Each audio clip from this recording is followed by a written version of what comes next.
Welcome to the deep venous thrombosis module for wax ultrasound learning. So the learning goals of this module, one is to understand the basic risk assessment process for patients with suspected DVT in the emergency department. Two, we're going to understand the utility of tools such as the Wells score or a D-dimer assay in the workup of suspected DVT.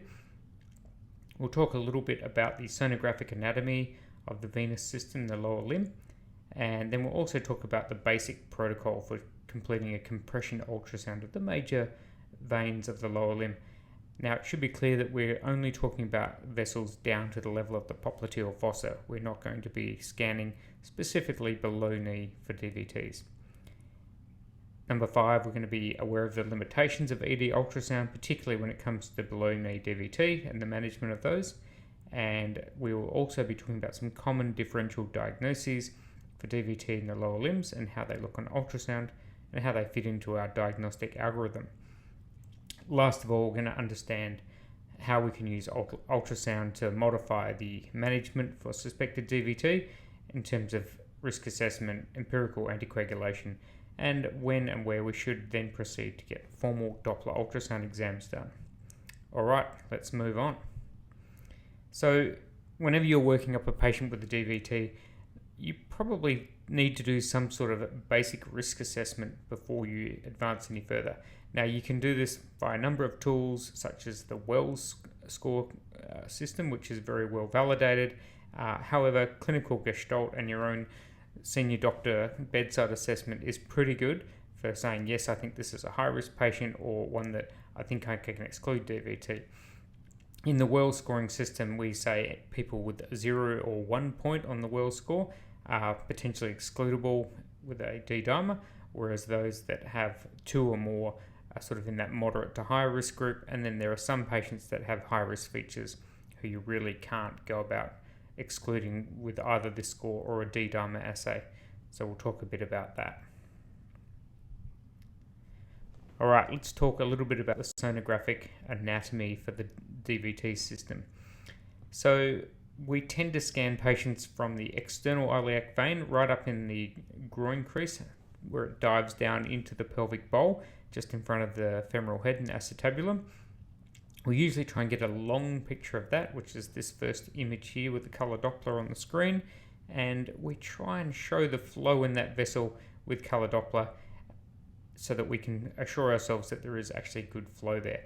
This is a common place to see a large proximal clot, so if you can't see flow there, you can put color on, and you can also use augmentation maneuvers such as deep inspiration to try and suck blood up through the vein, which makes it easier to see, or you can give the calf or the thigh a gentle squeeze to try and push the blood more proximally, and usually you should see a flush of color Doppler signal through that vessel.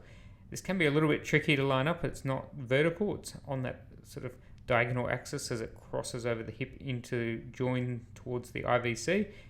So you just need to make sure you've got a nice long view of the EIV before you do that. We'll talk about this in our hands-on sessions.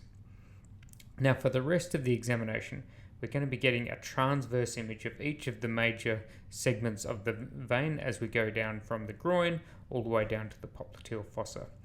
The first stop where we like you to stop and do compression imaging is at the common femoral vein, which is just below where it comes out from under the inguinal ligament. Now, what we like you to do is to take a picture of the common femoral vein as it lies, and then also compress, try and completely obliterate that vein with gentle probe pressure, and then take another still image so you can show that it's open and then it's closed. And this is how we go about saying there is no clot at that particular level. So we do that at each segment as we go down. When we do formal Dopplers, we should do that every centimetre. You can do that if you like. However, I think it's important that you at least look at the common junctional areas where you're likely to see clot. So we're going to go from the common femoral vein a centimetre or 2 below that. We'll identify where the saphenous vein comes in from the medial side and joins into the femoral vein at the saphenofemoral junction. That's a common place for clots, so we'll take a snap there, compress, and take another image. And then we do another one just a few centimetres below that. Usually is the junction of the right femoral vein at the proximal level with the profunda femoris vein, where it dives deep off the back of the screen into the more posterior aspect of the thigh. We go down to the mid-femoral vein.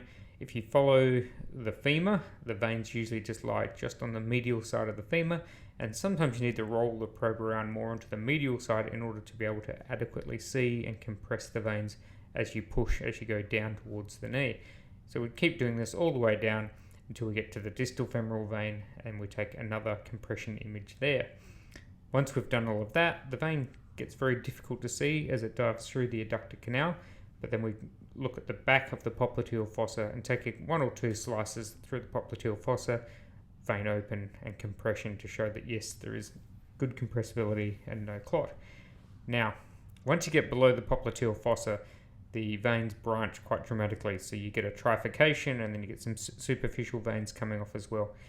I don't think that we need to go looking too hard below the popliteal fossa, with the exception that if the patient has very localized tenderness, it's worthwhile looking at that point to see if there is either something like a superficial venous thrombophlebitis, or if there's a clot there that you may be lucky to see if you push on, but it's quite time consuming and quite fiddly to look at all of these vessels below the knee.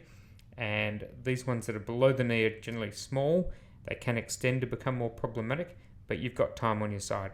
So this can happen in the MIT lab or with the formal ultrasound the next day or a few days later if necessary, but it's usually not going to be a problem for today if you have a small clot. You also may see quite a lot of differential diagnoses in that lower part of the leg, so we may look at those as well. We'll come to that in a minute. Alright, so let's talk about some things that are not DVTs that can cause acute pain and swelling in the lower limb. So there's 4 or 5 major ones that you sort of need to know what they look like so that you don't miss them when you're doing your scan. Now the first one would be a calf hematoma, which we tend to see in patients that are already anticoagulated or have had some sort of acute traumatic injury, such as a kick or a hockey ball into the back of the calf. So you may see a hypoechoic collection within the calf muscles, and that is pretty typical for a calf hematoma. If you see that, there may actually be ongoing bleeding, so this may be someone that you want to refer for a more definitive imaging, and it may be someone that you don't want to give empirical anticoagulation to because you may make their problem much worse. So it's good if you can spot that, although it's beyond the remit of point of care ultrasound to say too much more than that it's there. Cellulitis is incredibly common. This is really a clinical diagnosis, and as a senior clinician we expect that you should be able to work out the difference between cellulitis and a DVT. Usually it's quite obvious, however sometimes it can be a bit tricky, and even on ultrasound you get this cobblestoning edematous appearance, which is classic for cellulitis, usually some hyperemia and some bright hyperechoic fat globules within that. This can also be a bit tricky because people with established DVT with a lot of edema can have a very similar appearance. So it really does come down to your clinical nous and putting it together with the ultrasound features, as well as everything else that's available, such as the patient's OBS, what's been going on, have they got a penetrating wound somewhere, have they got diabetes, are there other reasons why they might have a cellulitis. Next would be a Baker's cyst. These are relatively common in older people or people with chronic knee arthritis, and this usually looks like a little teardropped hypoechoic collection arising from the posterior medial part of the popliteal fossa, so usually just behind the medial head of the gastrocnemius or the medial hamstring tendons. And this may go up the calf or it may go along the calf, usually superficially, and they can even go back up into the thigh. They may be simple with just a black fluid anechoic collection, or there may be some stuff within it such as acute bleeding, and sometimes they do get infected as well, so they can be painful when that happens, so you need to know what they look like. Gastrocnemius tears are also relatively common, especially in middle-aged sports people, and these look like a hypoechoic, usually triangular collection at the distal part of the gastrocnemius, and there's loss of continuity of the muscle fibers and focal tenderness over the area. So just got to know what those look like as well. The other thing that we often see would be superficial thrombophlebitis. This is often obvious clinically because there's a superficial thrombus that's visible on the skin, and often they have veins which you can't compress at that exact site. So keep an eye out for those, but once again, clinical diagnosis is usually pretty apparent. Alright, let's talk a bit about the actual algorithm and how does ultrasound fit into this. DVT is one of those scenarios where we really have to be doctors first and sonographers second. You really need to think about the probability. So we encourage you to use some sort of pre-test risk assessment, whether that's Wells or your clinical gestalt. We divide them into 3 groups. So the low risk ones will have a 0 or 1 Wells score. If they have that and you have a negative D-dimer, you can pretty happily say that it's very unlikely this patient has a DVT and go looking for other causes. The moderate risk group that have a Wells score that's 2 or more, and this is the group where we really can use ultrasound to try and work out what's going on, or if they're a low risk group and have a positive D-dimer, this may be useful to do a above knee ultrasound to see if there is in fact an acute significant clot that needs treating right away. Now, in the moderate risk group, if you've got a negative above knee ultrasound, you cannot find a DVT, then you should probably then look for another cause. So look for all those differentials that we've looked for, and if you find those, then you definitely should treat those conditions. However, in the moderate risk group, if you can't find a DVT on your point of care ultrasound, this may be the group that then needs to go on and have a formal ultrasound to make sure that we're definitely excluding this, which has a bit of a higher sensitivity compared to our point of care above knee ultrasound. In patients that are high risk with high risk features such as known active cancer, a prior DVT, recent surgery, or in the later parts of pregnancy, generally these people are such high risk that it would be difficult to exclude a DVT on a point of care ultrasound to a level of certainty, and so we would recommend that we treat them with empirical anticoagulation in the first sense and then get a formal ultrasound. Now, depending on your context, if that formal ultrasound is some far away, it may be worthwhile doing an above knee ultrasound just to try and rule in the disease. Just be aware that it's fraught to try and rule out a DVT in this group, because this is potentially dangerous, particularly the pregnant ones or those who are at high risk of getting PEs, such as cancer patients. So be aware of the pretest probability, understand what your above knee ultrasound can actually do, and be aware of looking out for those differentials, because occasionally you can make a big difference by making the appropriate differential diagnosis and carrying on with treatment without need for further imaging. Okay, so let's take a look at a couple of pathological images. So here we have on the left of screen a non-compressed view of the saphenofemoral junction on the right. You can see the right great saphenous vein feeding in to the right common femoral vein, which contains an obvious large echogenic thrombus.